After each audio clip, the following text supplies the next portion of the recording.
A ver, en el Evangelio de Marcos, capítulo 1 y versículo 22, leemos que cuando Jesús comenzó a enseñar en la sinagoga de Capernaum, la gente se admiraba de su doctrina. Y dice la palabra que se admiraban de su doctrina porque les enseñaba como quien tiene autoridad y no como los escribas, es decir, como los religiosos. Ahora, en Hechos capítulo 3, o digamos parte del final de Hechos capítulo 3 y parte del capítulo 4, se habla de que Pedro y Juan sanaron a una persona y que los religiosos preguntaron sobre la curación de ese enfermo. Y bueno, así les respondió. Entonces Pedro, lleno del Espíritu Santo, les dijo: gobernantes y ancianos de Israel, puesto que hoy se nos pregunta acerca de cómo ha sido sanado un hombre enfermo, todos vosotros y todo el pueblo de Israel deben entender esto, que en el nombre de Jesucristo de Nazaret, a quien vosotros crucificasteis y que Dios resucitó de los muertos, por él está sano este hombre delante de vosotros. Y este Jesús es la piedra rechazada por vosotros, los edificadores, la cual ha venido a hacer la cabeza del ángulo, es decir, el cimiento de la fe, porque eso es lo que significa la cabeza del ángulo.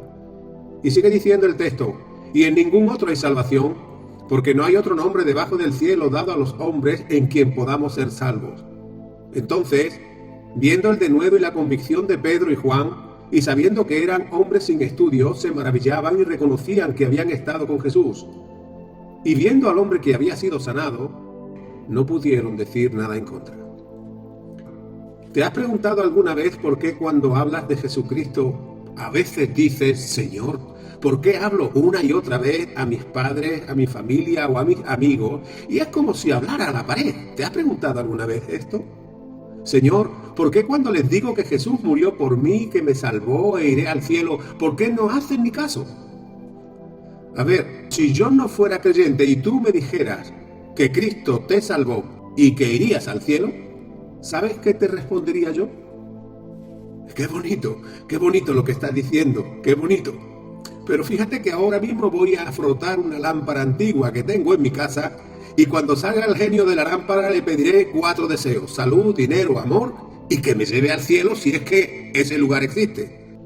Hermanos míos, hemos leído que la Biblia dice que Jesús hablaba a la gente y se admiraban de sus palabras y de su doctrina porque les hablaba con autoridad y no como los cantamañanas y charlatanes, es decir, como los escribas y religiosos de su tiempo. Y bueno, cuando Pedro y Juan hablaban también lo hacían con autoridad y se maravillaban y también reconocían que habían estado con Jesús. Hermanos míos, como los loros, el pueblo de Dios ha aprendido a decir que Jesús murió y nos salvó y que iremos al cielo. Pero no sabemos explicar quién es en realidad Jesucristo. Y cuando sucede esto, es como si Dios nos dijera: pero qué cara tan dura que tenéis. ¿Cómo podéis quejaros de que nadie se convierte si habláis sin autoridad? Es decir, como los escribas y religiosos antiguos. Por lo tanto, hermanos míos, yo considero que deberíamos meditar muy seriamente si nuestra manera de predicar es como la de los escribas o es como corresponde a auténticos hijos de Dios. Y creo sinceramente que deberíamos meditar en esto porque para que la gente se admire de Jesús, tenemos que predicar con autoridad. Y si reconocen que somos de Jesús y estamos con Jesús, entonces no podrán resistirse a sentir admiración por Jesucristo y querrán conocerle. Voy a hacerte otra pregunta. ¿Te has preguntado alguna vez cómo deberías contestar a una persona que te preguntara por Jesús o incluso que tú mismo decidieras hablarle de Jesús? ¿Podríamos dar una respuesta clara, bíblica, sencilla y sin titubear sobre quién es Jesús? Y fíjate, mi querido amigo, que esa pregunta de saber quién es Jesús fue la misma que Jesús hizo a sus discípulos cuando en una ocasión les preguntó: ¿quién dice la gente que soy yo? ¿Recordáis que Pedro fue el que le contestó bajo la inspiración de Dios? Insisto, podríamos contestar con convicción, con confianza, con seguridad y con la certeza de que si alguien nos preguntara sobre Jesús, se admirarían de la doctrina que le hablamos o le hablaríamos sin autoridad. En Mateo 16:13 dice Jesús lo siguiente: Viniendo Jesús a la región de Cesarea de Filipo, preguntó a sus discípulos diciendo: ¿Quién dicen los hombres que es el Hijo del Hombre? Y ellos dijeron: unos Juan el Bautista, otros Elías, otros Jeremías o alguno de los profetas. Y él les dijo: ¿y vosotros quién decís que soy yo? Y respondiendo Simón Pedro dijo: tú eres el Cristo, el Hijo del Dios viviente. Entonces Jesús les respondió: bienaventurado eres, Simón, hijo de Jonás, porque eso no te lo reveló nadie, sino mi Padre que está en los cielos. Pero quiero que te fijes en algo, que Jesús no les hizo esa pregunta porque él tal vez no supiera lo que la gente pensaba de él, o porque quisiera saber qué era lo que la gente pensaba de él. Él les hizo esa pregunta porque quería asegurarse de que ellos sabían quién era en realidad Jesús. Y porque, y esto deberíamos entenderlo, porque algún día el ser humano tendrá que contestar a esa pregunta: ¿quién es Jesús? Pero, ¿por qué tiene tanta importancia saber quién es Jesús? Pues hermano, la tiene porque conocer a Jesucristo como Salvador, conocer a Jesucristo como quien realmente es, va a moldear nuestro carácter. Y va a moldear nuestro carácter porque después de recibir a Jesucristo no podemos seguir siendo como éramos antes de aceptarle. Porque aceptarle y recibirle nos va a hacer cambiar de vida. Pero fíjate que no solo moldeará nuestro carácter, sino que también impactará nuestras creencias. Es decir, que a partir de ese momento vamos a ver las cosas de una manera total y enteramente distinta a como la veíamos antes de conocerle, aceptarle y recibirle. Pero fíjate, mi querido amigo, que el conocer a Jesús no solo moldeará nuestro carácter e impactará nuestras creencias, sino que cambiará nuestro estilo de vida. Fíjate lo que dice la Biblia en 2 de Corintios 5:17, y metámonoslo en la cabeza. Si alguno está en Cristo, si está, otra cosa es que no esté. Si alguno está en Cristo, nueva criatura es.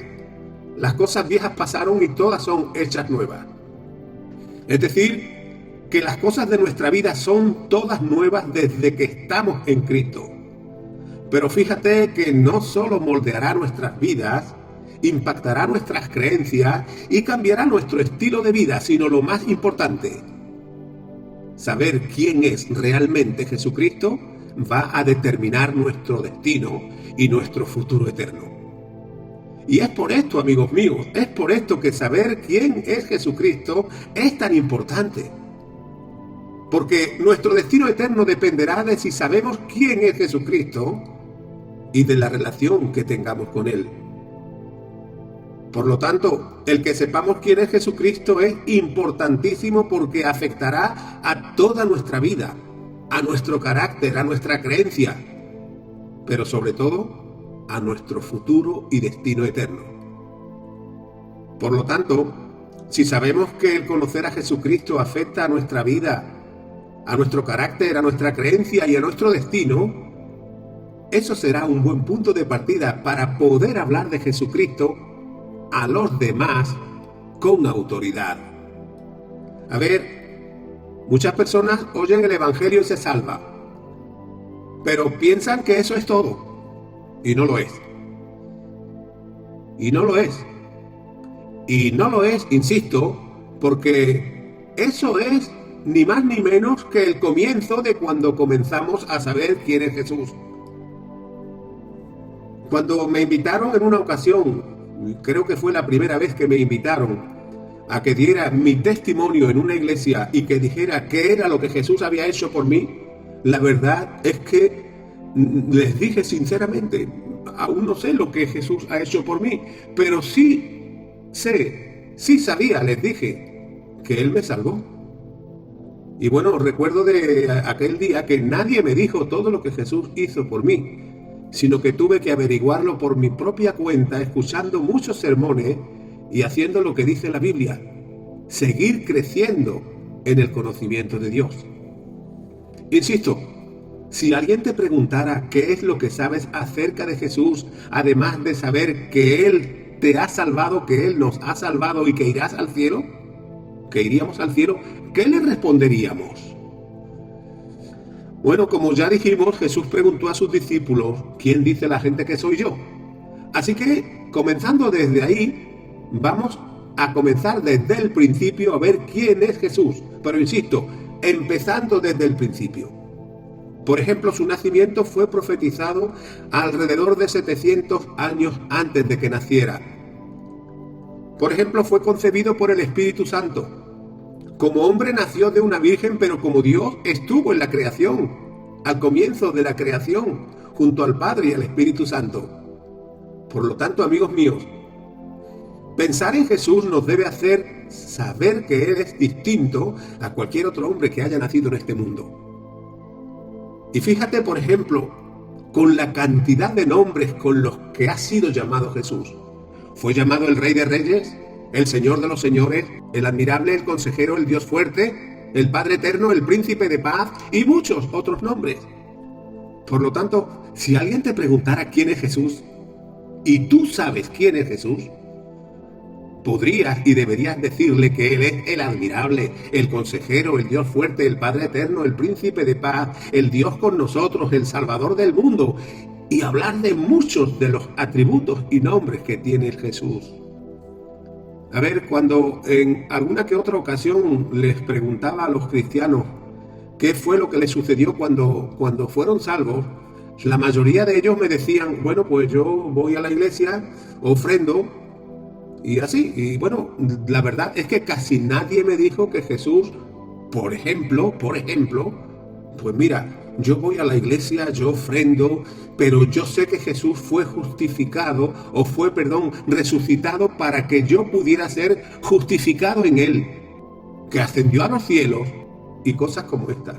Muy poquitos me decían estas cosas. Por lo tanto, amigos míos, cuando hablamos de Jesucristo deberíamos marcar la diferencia que hay entre el Jesús bíblico y el Jesús falso, que es el que normalmente la gente está acostumbrado a oír. Por ejemplo, para la gran mayoría de la cristiandad Jesucristo está muerto. Y si no lo está, viven como si estuviera más que muerto.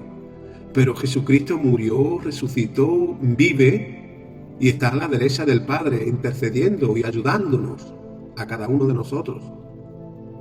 Si, por ejemplo, le preguntamos a un budista acerca de Buda, nos dirá que está muerto o que es una imagen de piedra. Y así podríamos decir casi lo mismo de todas las religiones. Pero la fe cristiana, y fíjate que no digo la religión cristiana, sino la fe cristiana. La fe cristiana es la única que tiene un Salvador que murió por nuestros pecados, que fue sepultado, que ascendió a los cielos, que está a la derecha del Padre intercediendo por cada uno de nosotros y ayudándonos en el día a día de nuestra vida. Es decir, que cuando predicamos a Jesús tenemos mucho de lo que hablar. Hermanos míos, los nombres de Jesús tienen un significado tremendo cada uno de ellos. Y mientras no sepamos explicar el significado de admirable, mientras no sepamos explicar el significado que tiene que Jesús es el consejero, el Dios fuerte, el Padre eterno, el príncipe de paz, o cualquier otro significado que tenga cualquiera de los nombres que le ha sido dado, no descubriremos. En realidad, hermanos míos, no descubriremos quién es el Cristo que nos salvó. No podremos admirarnos de su grandeza. Y nuestra predicación será sin autoridad, es decir, como la de los escribas antiguos. ¿Sabes? Creo sinceramente que cuando un cristiano no da testimonio de Jesús, es porque no sabe quién es y no sabe qué decir. Ahora, ¿podríamos hablar sobre quién es Jesús si alguien nos preguntara sobre los nombres de Jesús? ¿Podríamos hablar de los atributos de omnipotente, omnisciente, omnipresente, o explicar cómo podría ser verdadero Dios y a la vez verdadero hombre, y cómo es que siendo sin pecado, Dios el Padre le hizo pecado?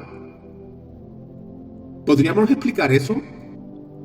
Podríamos explicar que era un verdadero hombre porque era la raza humana la que tenía que ser salvada, pero a la vez un verdadero Dios, o el verdadero Dios porque solo Dios podría salvarnos. Podríamos explicar que Jesús era un hombre de amor porque Dios es amor y como Dios que era nos amó hasta el fin. Podríamos explicar que Jesús se describió a sí mismo como el buen pastor para que supiéramos cómo tendría que ser nuestra relación con Él. Podríamos explicar que el buen pastor vela, protege, ama y defiende a sus ovejas e incluso fue capaz de dar su vida por sus ovejas, es decir, por cada uno de nosotros. Hermanos, cuando pensamos en el buen Jesús como el buen pastor y cuando tenemos la experiencia de que Él es nuestro pastor, sabemos entonces quién es en realidad Jesús. Insisto, ¿sabrías explicar que Jesús está sentado a la diestra del Padre, pero que al mismo tiempo es capaz de vivir por su Espíritu Santo en el corazón de cada creyente?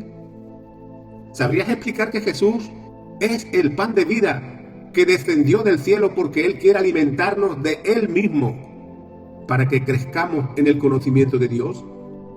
¿Sabríamos explicar qué quiso decir cuando se refirió a sí mismo como la vid verdadera y que su sangre da vida a los pámpanos que somos los creyentes y que separados de Él moriríamos porque nada podríamos hacer?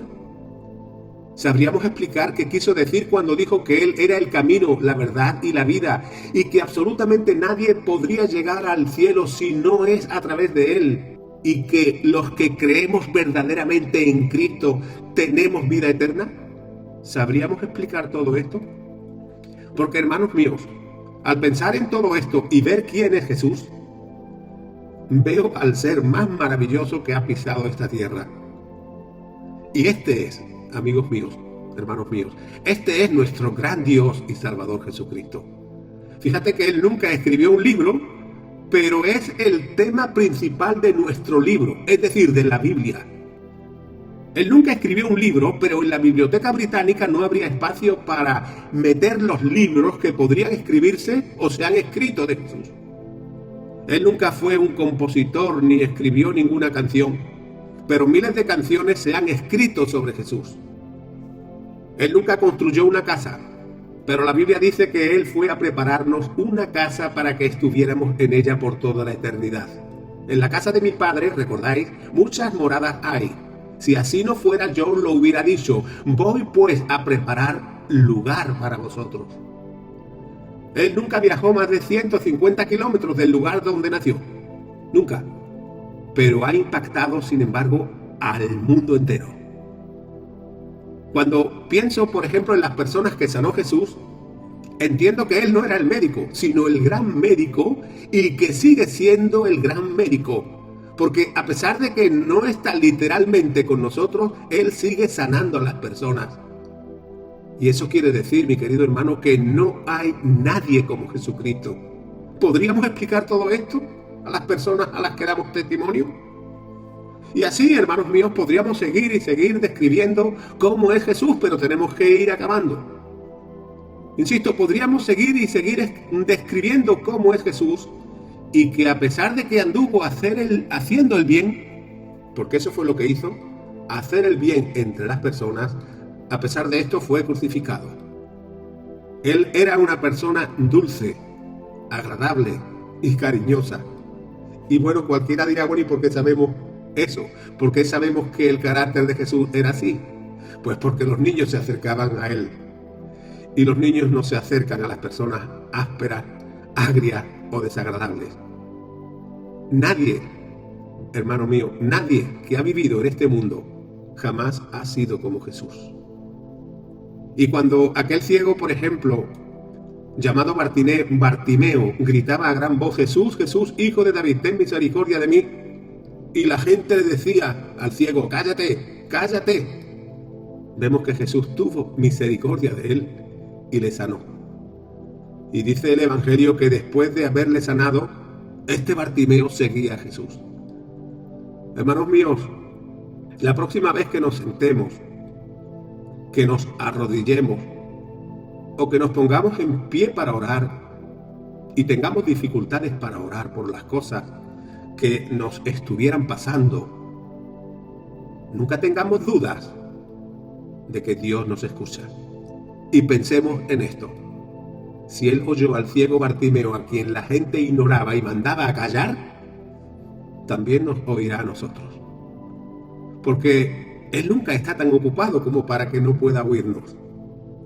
Pero fíjate que por desgracia, a veces se nos olvida quién es Jesús. Es más, yo diría, no que se nos olvide, sino que por desgracia no sabemos quién es realmente Jesús. Cuando alguien nos pregunte, oye, ¿quién es Jesús para ti? Contémosle todo esto. Contémosle todo esto. Porque con solo decir que Él murió para que pudiéramos ir al cielo, pues de poco o de nada serviría. Podríamos empezar ahí, pero contándole todo esto. Contándoles que murió para que tuviéramos una relación personal, estrecha e íntima con Él. Y cuando tenemos una relación personal, estrecha e íntima con una persona, sabemos quién es en realidad esa persona. Pero insisto, para tener ese conocimiento, debemos tener una relación estrecha, personal e íntima con Jesucristo, porque esa es la única manera de conocerle. No te quedes en que murió por ti y que irás al cielo. Explica también que resucitó porque era imposible que la tumba pudiera retenerlo. Explica también que está a la derecha del Padre oyendo nuestras oraciones, sanando nuestras aflicciones y dolencias, porque es un Cristo vivo. Hermanos míos, este mundo incrédulo necesita saber quién es Jesús, y Jesús es un Cristo vivo. Es el Mesías prometido en las Escrituras. Por lo tanto, insisto, ¿cómo deberíamos responder a lo que es un Cristo vivo? Confiando en Él. ¿Cómo deberíamos responder al Cristo vivo? Confiando en Él para nuestra salvación. Rendirnos a Él porque Él es nuestro Señor. Servirle fielmente. Conocerle quién es. Conocerle como Él es. Y hablar a otros de quién es Jesús. Voy a preguntarte algo. Dime cómo te sentirías si te hablaran de un Salvador así, de esta manera en la que os he comentado. Insisto, ¿cómo te sentirías si te hablaran de un Cristo así? ¿Estás seguro que le rechazarías como muchas veces nos rechazan aquellas personas a quien les hablamos? ¿Seguro que de Él te alejarías o más bien le recibirías y con gratitud le dirías que fuera tu Señor y Salvador? Hermanos míos, el fin que persigo con esta reflexión es que sepamos qué clase de relación tenemos y qué clase de relación deberíamos tener con Jesucristo. ¿Le hemos recibido de verdad como Salvador? ¿Nos hemos rendido a Él como el Señor de nuestras vidas? ¿Estoy sirviéndole de todo corazón y dando a conocer quién es en realidad Jesús? Voy a decirte algo que nunca deberías olvidar. Solo podremos compartir quién es Jesucristo si realmente creemos todo lo que hemos comentado. Porque si no estamos convencidos de quién es Jesús, de verdad, hermanos míos, si no estamos convencidos de quién es Jesús, si no sabemos quién es realmente Jesús, si no conocemos el significado de los nombres de Jesús y qué es lo que realmente Él ha hecho por cada uno de nosotros desde el principio hasta el fin, nunca lo compartiremos con alegría, nunca lo compartiremos con entusiasmo, nunca lo compartiremos con convicción y nunca nuestra predicación tendrá autoridad, sino que será como la de los escribas. Así que, si alguien nos pregunta quién es este Jesús, y le decimos que Él es el Salvador del mundo y que por su muerte iremos al cielo, eso no va a convencer a nadie, o a casi nadie.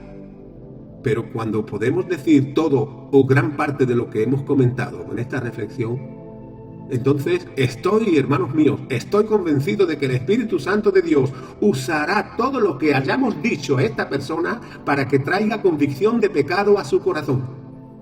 Entonces será cuando se admirará de nuestra doctrina y lo mejor de todo, se admirará de saber quién es Jesucristo. Y también conocerán, como les pasó a aquellos antiguos, con Juan y Pedro que hemos estado con Jesús y estamos con Jesús. Así que, amigos míos, este es, desde mi punto de vista, y por supuesto respeto la opinión que pudieran tener otros, pero desde mi punto de vista, esta es la clase de testimonio que deberíamos compartir con los demás sobre Cristo, y no otro punto de vista. Y por último, y ya acabo, te pregunto nuevamente, si alguien te dijera, ¿quién es Jesús? ¿Sabrías qué decirle?